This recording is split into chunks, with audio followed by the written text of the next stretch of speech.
În contextul actual, asistăm la o serie de conflicte internaționale tulburătoare care afectează viețile a milioane de oameni.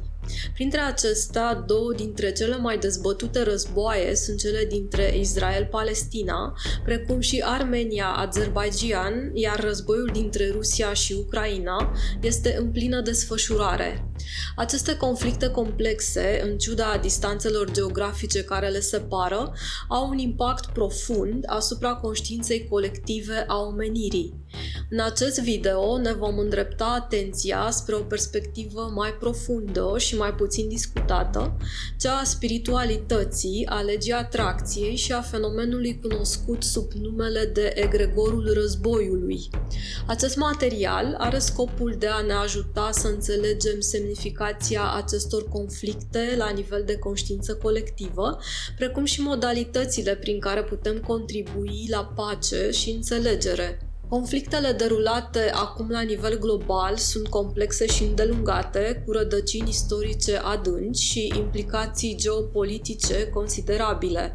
Detaliile precise ale evenimentelor din teren pot fi obținute din sursele de știri, dar în era dezinformării, aceste surse trebuie analizate cu atenție și verificate. Astăzi ne vom concentra pe aspectele subiacente care au legătură cu spiritualitatea, conștiința colectivă și legea atracției. Conștiința colectivă și Carl Jung. În fața acestor conflicte este esențial să privim imaginea de ansamblu și să înțelegem cum conștiința colectivă joacă un rol crucial. Este important să ne întrebăm cum ne putem raporta la această situație globală dintr-o perspectivă spirituală. Spiritul uman caută întotdeauna înțelegere și scop, chiar și în cele mai tulburi momente ale istoriei.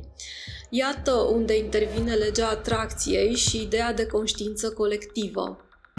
Carl Jung, un psiholog renumit, a dezvoltat conceptul de conștiință colectivă, sugerând că există o rețea de gânduri și emoții care conectează toate ființele umane. Această conștiință colectivă, din punct de vedere spiritual, poate influența evenimentele. În contextul conflictelor globale actuale, conștiința colectivă poate fi considerată ca un câmp energetic al emoțiilor umane colective. Frică, furie, suferință, dar și speranță, compasiune și dorința de pace.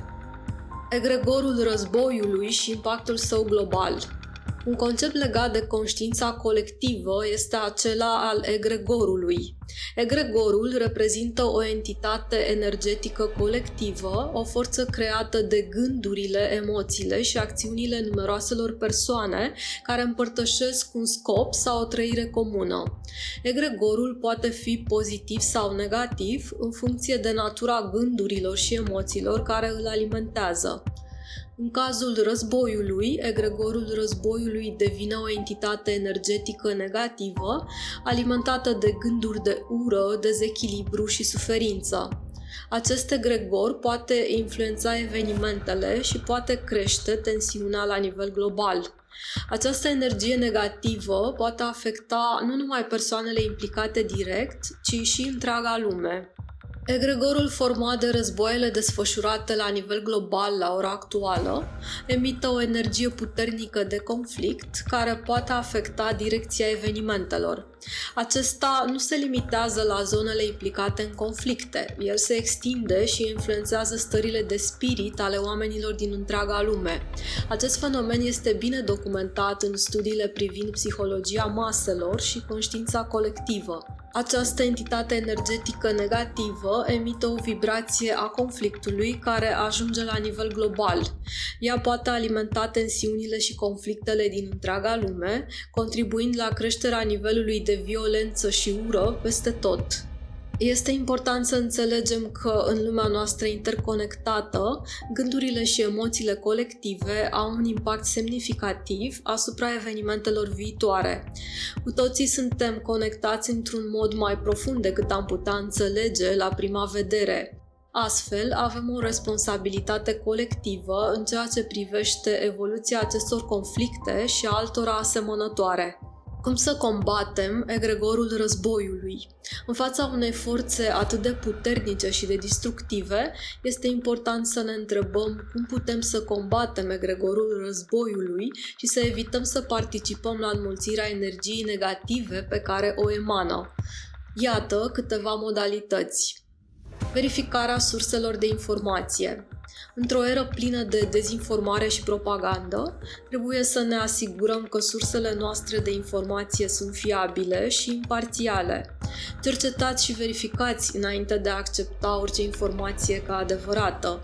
Trebuie să privim dincolo de titluri și să înțelegem contextul și perspectivele implicate în conflicte. Evitați generalizările excesive sau părerile preconcepute. Analiza informației. Încercați să înțelegeți mai profund contextul și perspectivele implicate în conflict.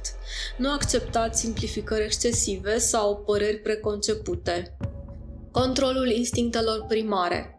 În momente de conflict, instinctele noastre primare, precum frica și furia, pot prelua controlul. Încercați să vă aduceți aminte că sunteți stăpânii propriilor reacții și puteți alege să rămâneți calmi și raționali. Promovarea păcii și înțelegerii. Încurajați dialogul și înțelegerea între părțile implicate. Susțineți organizațiile și persoanele care lucrează pentru pace și reconciliere. Menținerea echilibrului emoțional.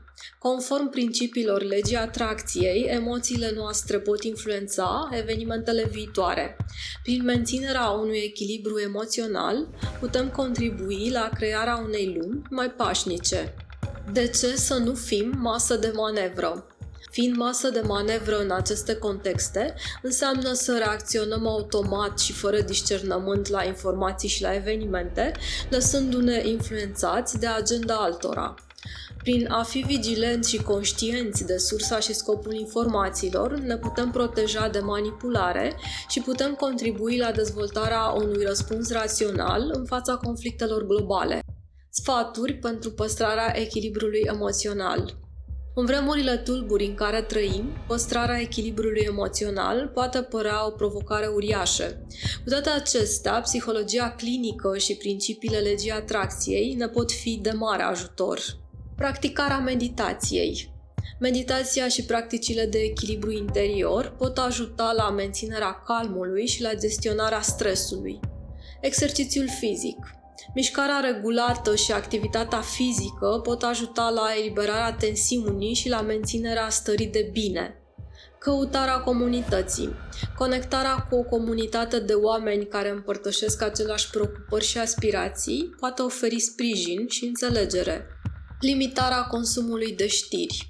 Consumul excesiv de știri negative poate contribui la anxietate și stres. Stabiliți limite pentru timpul petrecut urmărind știrile. Acțiunea pozitivă. Încurajați și participați la acțiuni sau proiecte care promovează pacea, înțelegerea și ajutorul umanitar. În încheiere, nu putem subestima puterea conștiinței colective și impactul său asupra conflictelor globale. Cu înțelepciune, discernământ și compasiune, putem contribui la transformarea egregorului războiului într-un egregor al păcii.